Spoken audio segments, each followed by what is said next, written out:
1455년 여름 조선의 한 작은 집안에서 한 소녀가 태어났습니다. 그녀의 이름은 윤씨. 훗날 조선 제9대 국왕 성종의 계비이자 제10대 연산군의 어머니가 될 인물이었습니다. 본가는 함안, 아버지는 판봉상시사를 지낸 윤기견, 어머니는 고령 신씨였으며 고려의 명장 윤관의 직계후손으로 태어났습니다. 겉보기에는 명문가의 후예였지만 실제로 그녀의 집안은 이미 몰락해 있었습니다. 아버지가 일찍 세상을 떠난 탓에 그녀는 어려서부터 반포를 짜며 어머니를 봉양해야 했고 가난한 삶을 이어갔습니다. 동네 사람들은 저 소녀는 팔자가 기구하다. 그러나 언젠가는 크게 될 운명일지도 모른다고 속삭였다고 전해집니다. 이 소녀가 궁궐의 눈에 들어온 것은 성종 4년, 1473년의 일이었고 곧 수기의 자리에 올라왔습니다. 검소한 태도와 부드러운 성품으로 성종의 총애를 빠르게 얻었고 1476년 공해왕후의 3년상이 끝나자 왕비로 책봉됩니다. 성종실록은 성종이 윤씨를 책봉하며 이렇게 칭송했다고 전합니다. 윤씨는 성품이 부드럽고 아름다우며 마음가짐이 깊고 고요하다. 그 덕은 제나라의 현비보다 뛰어나고 근검은 주나라 태사의 덕에 가깝다. 왕의 칭송 속에 가난한 집안의 딸은 조선의 국모가 되었습니다. 그리고 같은 해 그녀는 아들을 낳습니다. 그 아이가 바로 훗날의 연산군이었습니다. 윤씨는 성종의 사랑을 독차지하는 듯 보였습니다. 그러나 그 속에서는 불안한 그림자가 서서히 드리워지고 있었습니다. 왕비가 된 지 얼마 지나지 않아 그녀의 심경은 흔들리기 시작했습니다.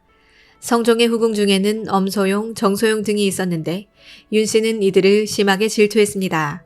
단순한 질투를 넘어 주술과 독약을 다루며 해치려 했다는 혐의까지 받게 됩니다. 성종실록은 이렇게 적고 있습니다. 윤씨는 비상의 가루를 품고 다니며 무자하게 하거나 반신불수를 만드는 방법을 책에 적어 숨겨두었다. 실록의 기록이 모두 사실이라고 단정하기는 어렵습니다. 왕과 왕비 사이에 사적인 갈등이 정치적 언어로 과장되었을 가능성이 크기 때문입니다. 하지만 분명한 것은 성종의 마음이 점점 윤씨에게서 멀어져 갔다는 사실입니다. 1477년 성종이 윤씨의 방에서 주술서와 비상이 담긴 상자를 발견했다는 사건은 결정적 계기가 되었습니다. 성종은 격분했으나 대신들은 원자의 생모라는 이유로 폐위를 만류했습니다. 이때까지만 해도 윤씨는 가까스로 지위를 지킬 수 있었습니다. 그러나 불안은 걷잡을 수 없었습니다. 윤씨는 성종을 향해 그 발자취를 없애버리고 싶다는 섬뜩한 말을 했다고 전해집니다. 또 주상이 나의 뺨을 때렸으니 두 아들을 데리고 친정으로 돌아가겠다는 글을 본가로 보냈다가 발각되기도 했습니다. 이러한 언행은 성종에게 모욕감과 불안을 동시에 안겨주었습니다. 1479년 마침내 성종은 결단을 내립니다. 대신들을 빈청에 불러 모은 뒤 대왕 대비의 의지를 전하며 중궁 폐위를 선언한 것입니다. 성종실록 10년 6월 2일 기록은 당시 상황을 이렇게 전합니다. 지금 중궁의 행실은 차마 길게 말하기 어렵다. 혹은 나를 능멸하고 혹은 독약을 품었으며 혹은 무자하게 하려는 뜻이 있으니 이는 종묘사직을 위태롭게 하는 일이다. 나는 일찍이 고치기를 기다렸으나 이제 더는 두고 볼 수 없다. 대신들은 원자의 어머니를 배출하는 일이 장차 큰 화를 부를 것이라며 반대했습니다. 그러나 성종은 북송 인종이 폐후 곽씨를 내친 고사를 인용하며 뜻을 굽히지 않았습니다. 결국 윤씨는 폐비가 되어 사가로 쫓겨났습니다. 이때부터 그녀는 이름 대신 폐비라 불렸습니다. 국모의 자리에서 하루아침에 추락한 윤씨는 어린 두 아들, 특히 갓난아기였던 차남과도 강제로 생이별해야 했습니다. 야사에는 윤씨가 성종의 얼굴에 손톱을 세워 상처를 입혔다는 이야기가 전해집니다. 하지만 이는 실록에 기록되지 않은 소문일 뿐입니다. 사실 여부는 알 수 없으나 왕비의 투기가 얼마나 극적으로 회자되었는지를 보여줍니다. 1479년 윤씨가 궁궐에서 쫓겨날 당시의 기록은 충격적입니다. 성종실록은 폐비 윤씨가 사가로 돌아갔으나 집이 초라하고 허술하다고 적고 있습니다. 원래부터 집안이 기울어 있던 탓도 있었지만 왕실로부터 제공되는 물자나 예우는 극도로 제한적이었습니다. 대신들은 이 상황을 걱정했습니다. 원자의 어머니가 민가에서 공공하게 살다 굶어 죽는다면 그것이 곧 조정의 치욕이 될 수 있다는 이유였습니다. 1482년 8월 11일 성종실록은 이렇게 기록합니다. 윤 씨의 집은 가난하여 굶어 죽을까 두렵다. 별궁에 거처하게 하여 불상사를 막아야 한다. 언관들의 발언은 단순한 동정심을 넘어 정치적 고려가 담겨 있었습니다. 원자, 즉 연산군이 장차 왕위에 오를 것이 분명했는데 그 어머니가 비참하게 죽으면 훗날 왕위 계승 정당성에 금이 갈 수 있다는 계산이었습니다. 그러나 성종은 강경했습니다. 그는 패비는 죄인이다. 원자의 어머니라고 해서 다르게 대우하면 훗날 화를 부를 것이다 라며 단호하게 거부했습니다. 이로써 윤 씨는 사가에 고립된 채 살아야 했습니다. 조선의 공모에서 하루아침에 이름조차 없는 패비로 떨어진 그녀의 신부는 권력의 무상함을 보여주는 상징이었습니다. 그녀가 사가에서 어떤 심정으로 지냈는지는 실록에 상세히 남지 않았습니다. 하지만 야사에서는 그녀가 자식들을 그리워하며 눈물로 나날을 보냈다고 전합니다. 특히 두 번째 아들은 궁에 남겨둔 채 떠났는데 100일도 채우지 못하고 요절했습니다. 아들의 죽음 소식은 그녀에게 씻을 수 없는 상처가 되었을 것입니다. 1482년 8월 16일 마침내 성종은 결단을 내렸습니다. 성종실록은 그날의 정교를 이렇게 기록합니다. 패비 윤 씨는 성품이 흉악하여 독약을 지니고 다니며 흉계를 꾸몄다. 장차 종묘사직을 위협할 것이 분명하니 사사하지 않을 수 없다. 이는 종묘와 사직을 위하는 대개이니 서울과 지방에 보고하라. 윤 씨는 겨우 28살의 나이에 사약을 마시고 생을 마쳤습니다. 야사에 따르면 그녀는 죽기 전 피를 토해 적삼에 묻힌 뒤 어머니에게 건네며 언젠가 아들에게 전해달라고 유언했다고 전해집니다. 그러나 이는 정사에서 확인되지 않은 전승일 뿐입니다.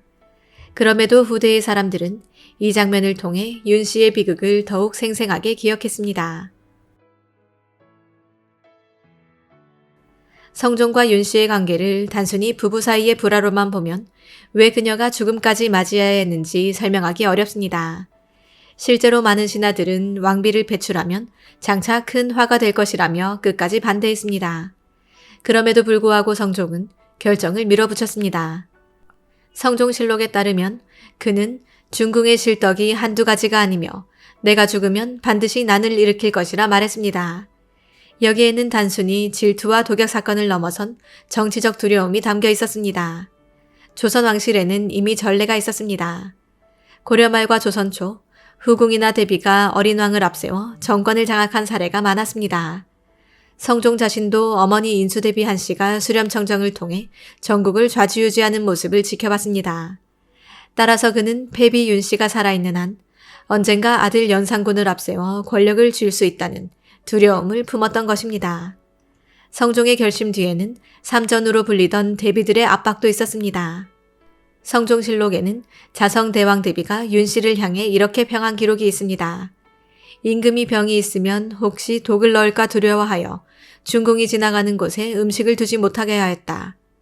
이 발언은 단순한 비난이 아니라 윤씨를 왕실 전체의 위협으로 규정한 것이었습니다. 더구나 대비들은 원자의 생모라는 명분이 오히려 더 위험하다고 판단했습니다. 원자를 핑계로 정치적 영향력을 행사할 수 있었기 때문입니다. 성종의 모후 인수대비 역시 윤 씨가 아이를 잘못 가르치면 나라에 화가 된다며 강경한 입장을 보였습니다.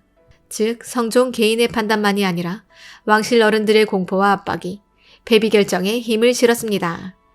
패비 윤 씨 문제는 곧바로 후계 구도와 연결되었습니다. 당시 윤 씨는 연산군 외에도 차남을 낳았지만 요절했습니다. 결과적으로 연산군 한 명이 원자로 남았고 이는 곧 후계의 안정성과 직결되는 문제였습니다. 왕비의 덕망은 단순히 왕의 사사로운 문제가 아니라 아들의 정통성과도 연결됩니다. 만약 왕비가 중대한 죄로 배출된다면 그 아들의 정통성도 약화될 수밖에 없었습니다. 실제로 대신들이 반대한 것도 이 때문이었습니다. 성종은 이 딜레마 앞에서 정면 돌파를 택했습니다. 차라리 지금 비난을 감수하더라도 후일에 더 큰 화를 맞겠다는 계산이었습니다. 실제로 성종실록은 만약 지금 도모하지 않았다가 뒷날 큰일이 생기면 후회해도 소용없다는 성종의 말을 전하고 있습니다. 결국 윤 씨의 패비와 사사는 단순히 분노의 결과가 아니라 정치적 리스크를 제거한다는 계산된 선택이었습니다. 성종실록은 이렇게 기록합니다. 옛날 구익 부인은 죄가 없었지만 한 무죄가 만세의 계책을 위하여 죽였다. 하물며 윤 씨는 흉악하고 위험하니 용서할 수 없다. 이 고사 인용은 의미심장합니다. 성종은 윤 씨를 단순한 부인의 잘못으로 보지 않았습니다. 그는 그녀를 종묘사직을 위협하는 정치적 변수로 본 것입니다. 왕이 사사 결정을 내린 날 신하들 중 다수는 여전히 반대했습니다. 하지만 성종은 오히려 반대하는 대관들을 처벌하며 자신의 결심을 굳혔습니다. 그의 눈에는 윤 씨의 생존 자체가 국가의 불안 요소였던 것입니다. 윤 씨의 최후는 성종의 두려움을 여실히 보여줍니다. 그는 내가 죽으면 반드시 난이 일어난다고 거듭 말했습니다. 실제로 그 예언은 현실이 되었습니다. 연산군이 즉위한 뒤 그는 어머니의 죽음을 알게 되자 격노했고 결국 1504년 갑자사화라는 유혈숙청으로 이어졌습니다. 성종이 그렇게까지 두려워하며 제거했던 여인의 그림자가 아들의 복수라는 방식으로 다시 조선을 뒤흔든 것입니다.